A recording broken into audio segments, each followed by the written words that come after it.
like I said, guys, the stuff you're getting direct to seller is generally for a couple of reasons. Probate, which means somebody died, and so the heirs have to deal with this, and they want certainty, and they want it off their things to do. It's not fun selling a house of a deceased relative. Two is senior relocation. Like the money we give, the cash we give these sellers, this is the money that pays for their their senior living. And then three, somebody got a job in a new city, like they got to go. They want to move on to something else. It's like it's real value to these people. That's why they work with us. And so that being said, I got to do a better job educating you guys that on the closing process and the sense of urgency. So, because I can't tell you how many times we go with a seller, we say, "Hey, Mr. and Mrs. Seller, we're going to close on Monday," and they're planning on moving on that into that senior home on Monday afternoon. So if there's any hangups with closing, it's not that the whole deal falls apart, but there's an integrity loss, and then the service we're providing these people gets jeopardized. And then that's something from the home buying company I'm not willing to do. Does that make sense?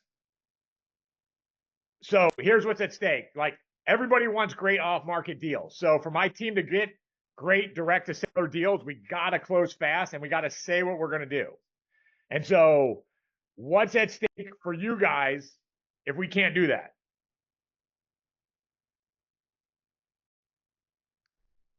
You're not Drew, going any to thoughts? get good at deals. What's that? I said you're not going to get as good at deals. Yeah, because like if we look like crap, if we get the bad reviews, that's less deals for everybody. And so there you go, Scott Little, less deals. So I want to introduce you guys to our transaction team. You guys all know Christy. Everyone knows and loves Christy. She's the tip, she's the tip of the spear. But as we've grown to 200 transactions in multiple markets, we've had to beef up on team members. Most of you guys know BJ. BJ is awesome. She's my longest standing American employee. And we added a new team member to support both Christy and BJ named Michaela, because BJ could handle St. Louis pretty readily. And we just said, "Hey, here's 2 more cities, enjoy." And she was like, "Hey, Jimmy, I need some help, bro." And so we brought on Michaela. Does Michaela have an official title yet, Christy? Transactions assistant, I believe is her official title. Helper person? Yeah. So you guys agree to a transaction with us. I'm gonna go through this. And Christy, if I mess up the process, because I mess up processes, please correct me. Will do. So we're going to go through the process. And then when you guys start getting texts and stuff from Michaela, I didn't want you guys to be like, "Who's this lady?" So here it is. Step 1, the no commitment step, is Christy sends out an estimated deal and gets a verbal yes from the buyer. And so if we have a 14-day transaction, I bet you I get my no doubt scope number 7 days into that transaction.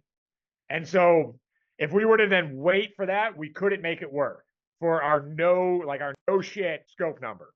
And so what's estimated deal mean? It means unconfirmed ARV. It means unconfirmed rehab estimates. One of the big things we've loaded up on is whenever we get a deal now, we get the acquisitionist who runs his comp, the sales manager underwrites his comp as well, says it's correct or not.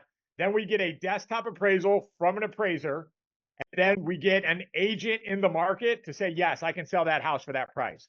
So we get 4 checks on the ARV of that house. So we're trying to eliminate ARV errors and get different people's opinions. Because of course the acquisitionist wants to be the highest. Of course I want it to be the highest.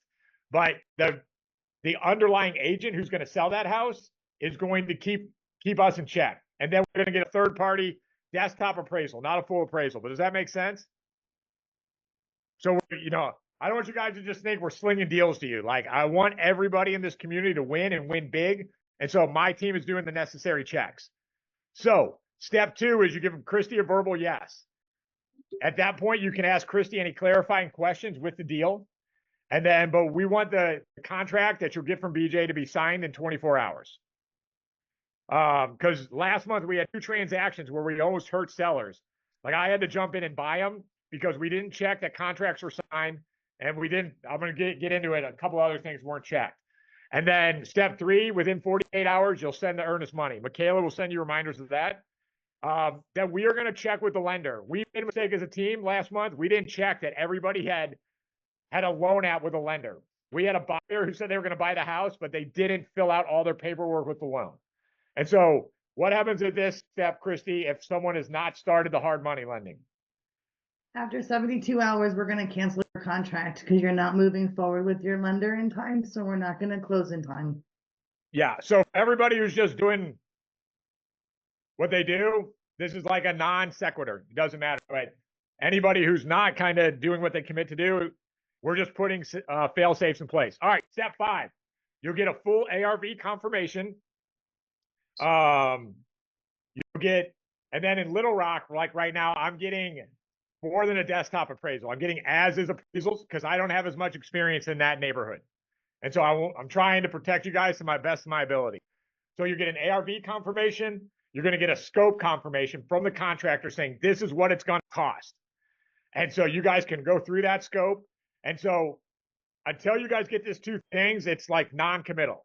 And so we allow, if something comes back, like this is going to be too expensive a rehab, you can walk. Now, generally at this point, we either, if the rehab comes back too big, we go back to the seller, get a lower price. We take less money. We change the numbers on the deal to still make it a good deal. But at this point, you're committed and you're in. And so, like, if you don't close, we would keep the earnest money. Step 6, Michaela will now be sending you reminder text messages 2 weeks before the closing. We'll be checking you with the lender 2 weeks before the closing, saying, is everything on track? We'll give you a reminder a week before. We'll call the lender. Hey, are we good to go? 72 hours. We're saying, lender, is the loan approved? Let's go. And then we're going to ask you guys to send your portion of the wire 24 hours before closing. So we wake up the next day. For this will make BJ's life a lot easier. Like, hey, money's already at title. We're good. We're good to close. Any comments, questions on that? So the loan, it's you don't do like just a normal conventional loan. It's a hard money loan. Is that what we're doing with these now, or what? Yeah, these are for the quick closes, Harold, the 14 Okay. days cash 14 only. days. Okay, gotcha. Yeah. Yeah, turnkeys aren't affected as much because I own it.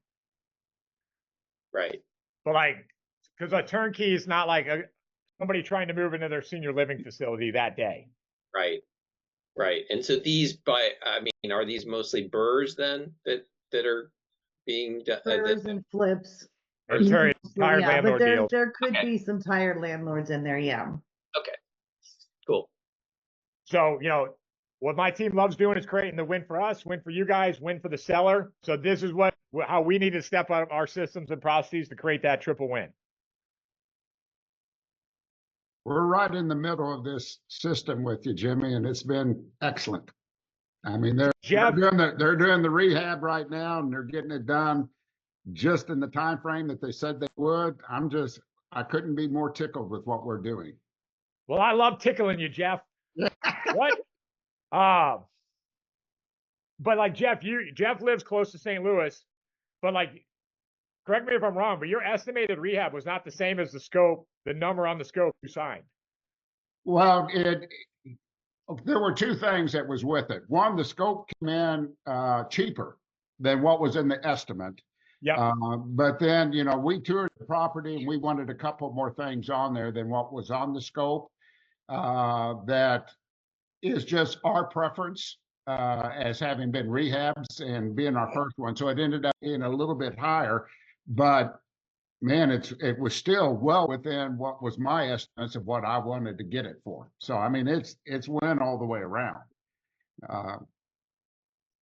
And then that's what I do like about the Uber model is like you guys can cut, paste, do whatever you want to do. I think it makes it more fun and you guys like it more.